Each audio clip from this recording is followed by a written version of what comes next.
Hello everyone, Praveen here. Now we are going to listen to podcast news which includes recent developments in science and technology. While walking in the morning or evening, while cooking, cycling or during free time you can listen. It will enhance your learning and understanding of various accents and pronunciations. Listening improves the quality of communication and comprehension. Before going ahead, I would like to welcome you all to the virtual school. A new way of learning and teaching, with the vision of let's grow together. Our mission is to learn how to learn and teach how to teach. So stay tuned. And here we go. 11th July 2021. Science and Technology. Life on Enceladus.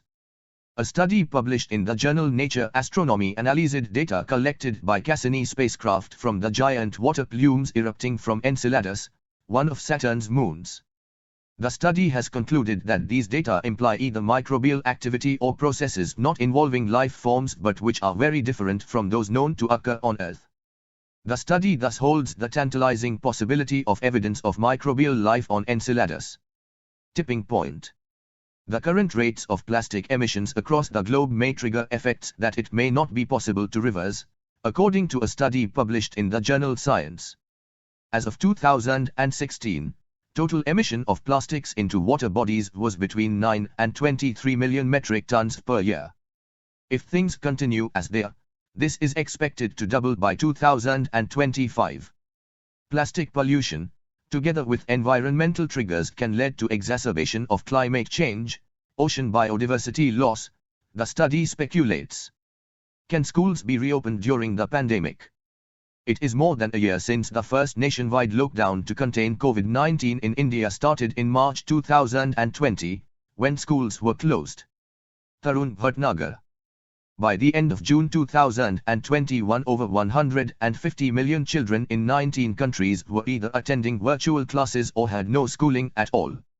It has been more than a year since the first nationwide lockdown to contain the COVID-19 pandemic in India in March 2020, when schools were closed and online classes came in vogue. Parents, teachers, administrators, governments and children themselves have raised major concerns over this potentially life-altering decision for the school-going children. The recent second wave of the pandemic has made everyone all the more anxious and apprehensive about the safety and well-being of children. This situation has not only led to the loss of education but also their social and mental well-being, with hitherto unknown long-term consequences. Lessons learned. Moving beyond the emotional conundrum, let us look at what we have learned over this past year about COVID-19 and its impact on children, so as to make a scientific rationale towards the return of young pupils to the classrooms and hallways of school buildings. Children get infected with the SARS-CoV-2 virus, but the overall risk of infection remains much lower than that of the adults. Studies suggest that children are half as susceptible to infection as adults, mainly due to the biological difference of having fewer ACE2 receptors, and that too mostly in the upper respiratory tract. These are the receptors in human cells through which the spike protein of the virus binds to the cells. Although mutations in spike proteins have been identified among the virus variants such as beta and delta, it is expected that children will continue to be less susceptible as long as ACE2 receptors remain the major binding sites for the virus. It is known that 90% of infections among children remain asymptomatic or mild, and although the few children with severe disease will need hospital care, only 1 to 2% require intensive care unit management. Children with underlying health conditions could be at higher risk for severe disease. With a low incidence of 12 per 1 lakh children, according to the Indian Academy of Pediatrics, the most life-threatening complication that can occur is called multisystem inflammatory syndrome in children, MISC, but most children have recovered well, with few deaths mostly attributable to management issues. The last nationwide sero survey, December 2020 January 2021, reported that the proportion of children 10 to 17 years old with prior infection was similar to the adults at around 25%. This indicates that children were not at a higher risk of infection than the adults. It has been suggested that children had a relatively higher infection rate during the second wave of the pandemic. However, we did not see any rise in the overall proportion of COVID-19 positive children in the country. Global studies. Globally and in India, schools have never been reported as the focal point of any super spreader event. Data over the past year from several countries where schools were functional at various levels clearly show that the rate of COVID-19 transmission among students in schools was much lower than in the community. These include studies from the US of more than 90,000 students and teachers in North Carolina, and over 20,000 students and staff from 17 schools in rural Wisconsin. Researchers in Norway, Salt Lake City and New York City, US found attack rates ranging from 0.5% to 1.7% in schools, suggesting that infected students do not tend to spread the virus at school. Very low secondary attack rates, the risk of spread from one infected person to others in a closed setting, have been reported from school-based investigations in Australia, France, Germany, Ireland, Singapore and the US. However, attack rates of around 15% were reported from Israel when schools reopened in mid-May 2020 and were attributed to poor implementation of mitigation measures. We also need to watch out for the emergence of variants and the influence on transmission and detection of the virus in children. The level of community transmission in a district should be the key parameter to guide a graded approach to reopening of schools. For this purpose, a matrix of two indicators, the reported number of cases per 1 lakh population and the test positivity rate, could be helpful to categorize districts. Pragmatic thresholds for each will need to be deliberated upon by public health experts. Districts with the lowest case burden as well as positivity rate would be the ideal places for resuming in-person classes. Safe return plan. We need to have a safe return plan. This would entail stringent adherence to universal masking for staff and students, hand hygiene, physical distancing, more so between students and staff than between the students themselves, and adequate ventilation, keeping doors and windows open, use of fans and no air conditioning. Outdoor areas may be used as classrooms, when possible. Classroom routines will have to be redesigned to limit student interaction inside and outside classrooms, such as staggered timetables for different classes, fewer classes per day, shorter duration of classes, etc. High levels of testing and contact tracing within schools would be critical after reopening of schools. Children are likely to remain asymptomatic even when infected, and hence facility for routine testing of students once or twice every week is a must. Although PCR testing is the current norm, antigen tests with high sensitivity and specificity and authorized for children and asymptomatic individuals are in the pipeline and could greatly increase access to testing in school settings. Protocols for contact tracing of infected students or staff, quarantine, isolation, temperature checks and symptom screening should be in place.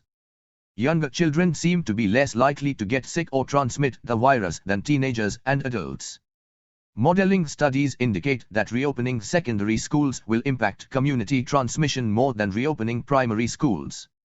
These findings suggest that reopening of primary schools should take precedence over secondary schools until the community prevalence becomes relatively low to allow secondary schools to reopen. Vaccination of teachers and other school staff should be prioritized. It would not only influence transmission inside school premises but overall high vaccination coverage will reduce the COVID-19 burden, paving the way towards safer schools. As parents, educators, health officials and public administrators, now is the time to ask not if our schools should reopen but how and when we can make it happen. The intellectual, social, emotional and mental development of our children is at stake. Dr. Tarun Bhatnagar is a senior scientist at Chennai's National Institute of Epidemiology, an ICMR institution. Cuba develops the world's first conjugate vaccine for COVID-19. The design and manufacturing of the conjugate vaccines allows them to be stored in regular refrigeration settings of 2 to 8 degrees Celsius. Jacob Koshi, Cuba's state-run corporation, Biopharma, said on Friday that its indigenously produced Soberana 2 vaccine was 91.2% efficacious in Phase 3 trials. This follows closely on an announcement that another of its vaccines, Abdala, had reported an efficacy of 92.8% in late-stage trials. The greater than 90% efficacy puts them in a select league. However, unlike the Pfizer-BioNTech and Moderna vaccines that had reported an efficacy of over 90%, Both the Soberana and Abdullah are 3-shot vaccines. Both are subunit vaccines, meaning that a part of the virus forms the antigen and is hitched onto another construct. In Abdullah, the spike protein of the coronavirus is combined with a chemically manufactured adjuvant, whereas in Soberana 2, the spike protein is chemically linked to the tetanus toxoid, making it a conjugate vaccine. The design and manufacturing allows the vaccine to be stored in regular refrigeration settings of 2 to 8 degrees Celsius. Conjugate vaccines. The most common conjugate vaccines are those used for Haemophilus influenza type B and the pneumococcal bacteria. However, a unique aspect of the Soberana vaccine is that it is by far the only one among coronavirus vaccine candidates that relies on the conjugate vaccine technology. Marlene Ramirez Gonzalez, one of the scientists involved in the Cuban vaccine development project, in a March letter to the British Medical Journal explained the rationale.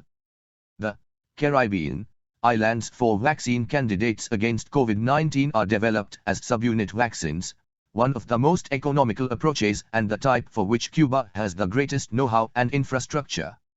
From protein S, the antigen or part of the SARS-CoV-2 virus that all COVID vaccines target because it induces the strongest immune response in humans, Cuban vaccine candidates are based only on the part that is involved in contact with the cell's receptor, the RBD, receptor binding domain, which is also the one that induces the greatest number of neutralizing antibodies.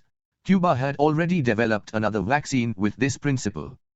It is Chemihib, the first of its kind to be approved in Latin America and the second in the world, against Haemophilus influenzae type B, coccobacilli responsible for diseases such as meningitis, pneumonia and epiglottitis. Experts say that while there are no inherent disadvantages to taking a conjugate vaccine approach for coronavirus vaccines, they have generally been used against bacteria and not viruses.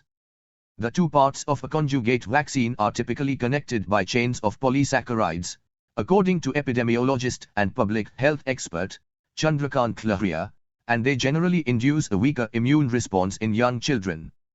Cuba has a long history of vaccine development and has developed certain platforms that work to their advantage.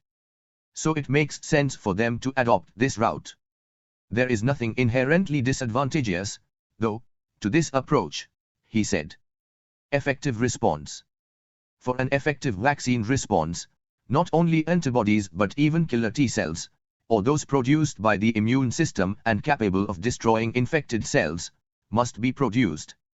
In a protein subunit vaccine, the spike protein may be able to elicit a strong antibody response, but when combined with the tetanus toxoid, a very widely used childhood vaccine and therefore one which the immune system recognizes, such a T-cell response could also be generated and conferring more effective protection, said Shahid Jamil, virologist and director, Trivedi School of Biosciences, Ashoka University.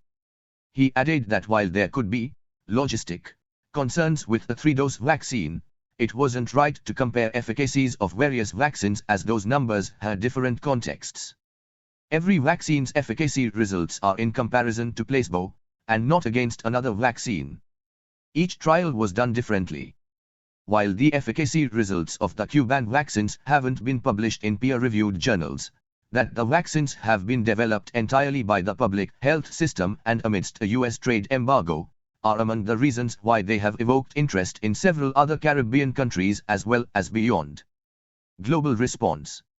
Iran's Pasteur Institute has said it will participate in Phase 3 clinical trials for Soberana 02, with another 60,000 to be enrolled in Venezuela.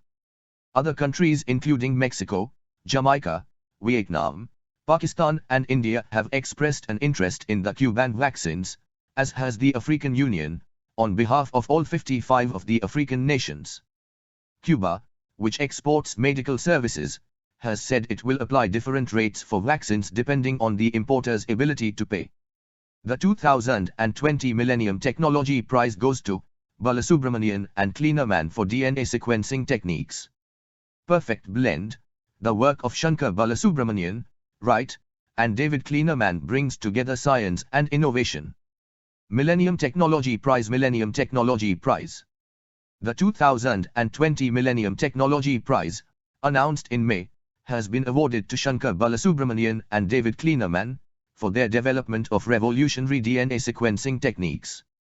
Their work is a perfect blend of science and innovation, and very apt as we have all heard a great deal about genome sequencing in the context of the ongoing pandemic. Emphasis on innovation. Awarded by the Republic of Finland, along with top Finnish academic institutions and industries, the Millennium Prize has a 21st century outlook, with a strong emphasis on innovation. Past winners include Tim Berners-Lee, for implementing the World Wide Web, and Frances Arnold, for her work on directed evolution in a laboratory setting. 3 of the 11 awardees so far have subsequently won Nobel Prizes. We wait, with bated breath, for Balasubramanian and Klienerman. Shankar Balasubramanian was born in Chennai, and has lived in England for most of his life. After his PhD, he joined the chemistry department, Cambridge University. He teamed up with David Klienerman, recruited by the department around the same time. The initial aim was to build a microscope that could follow single molecules. Of special interest to him was the molecular machinery that DNA uses to make copies of itself. Somewhere in their discussions arose the germ of the idea for a new way to read the alphabet that make up DNA, and to thereby access the information stored in them. DNA, or RNA, in some viruses, the genetic material of life forms, is made of 4 bases, A, T, G and C, with U replacing T in the case of RNA. A chromosome is the duplex of a long linear chain of these, and in the DNA sequence is information the blueprint of life. Life famously can replicate, and DNA replicates when an enzyme, DNA polymerase, synthesizes a complementary strand using an existing DNA strand as the template. Breakthrough idea. The breakthrough idea of Balasubramanian and Klienerman was to sequence DNA, or RNA, using this process of strand synthesis.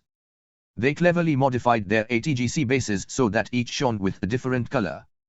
When copied, the colored copy of DNA could be deciphered from the colors alone, using miniature optical and electronic devices.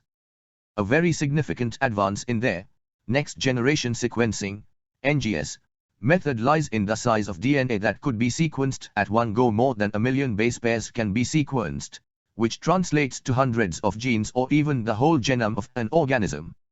This is made possible by simultaneously sequencing hundreds of pieces of DNA at the same time. Many copies of this long DNA sentence are randomly broken up into small pieces, each no more than a few hundred bases long, which are all sequenced together. The reads are then fitted together, in the manner of a puzzle, to give the final sequence. This technology was spun off as a commercial entity, Solexa, with the initiative of Balasubramanian and Klienerman. This phenomenally successful startup was later acquired by the biotech company Illumina. Falling cost. What about the cost of all this sequencing? When the Human Genome Project delivered the first, near-complete sequence of our genome, the cost was estimated to have been $3 billion. As all our chromosomes together have 3 billion base pairs, it becomes an easy calculation: $1 per sequenced base. By the year 2020, next-generation sequencing technologies had pushed the price for sequencing your genome down to $1,000. When this technology becomes prevalent in India, this sum should become a few thousands of rupees.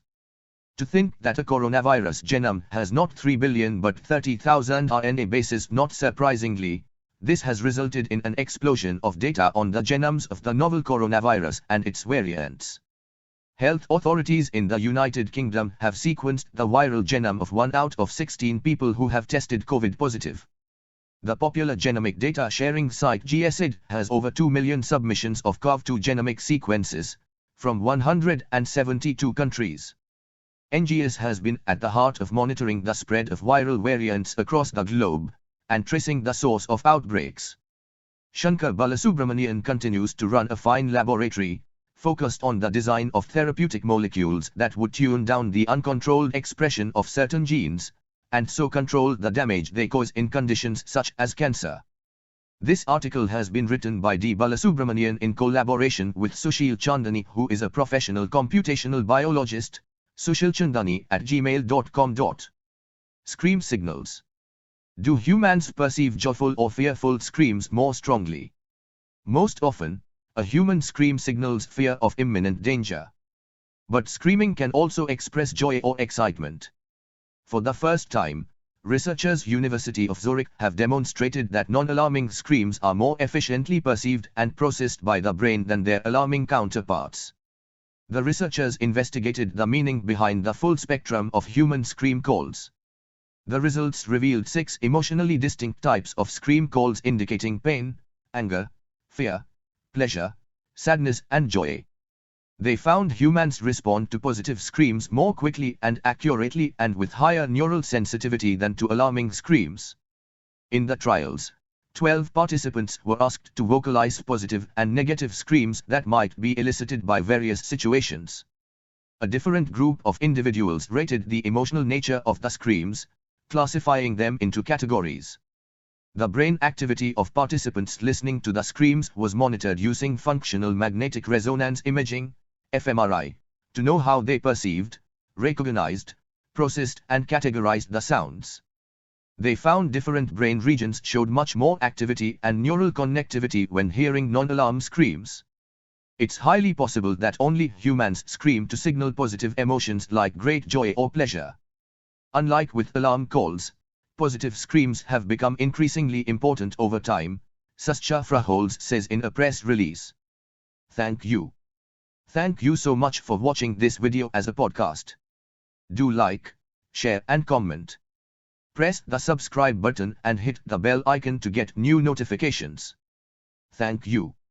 Take care and stay safe. God bless you all. Jai Maa Bharati. To download news and editorials in MP3, follow us on Telegram, Virtual School Official. The link is provided in the description below.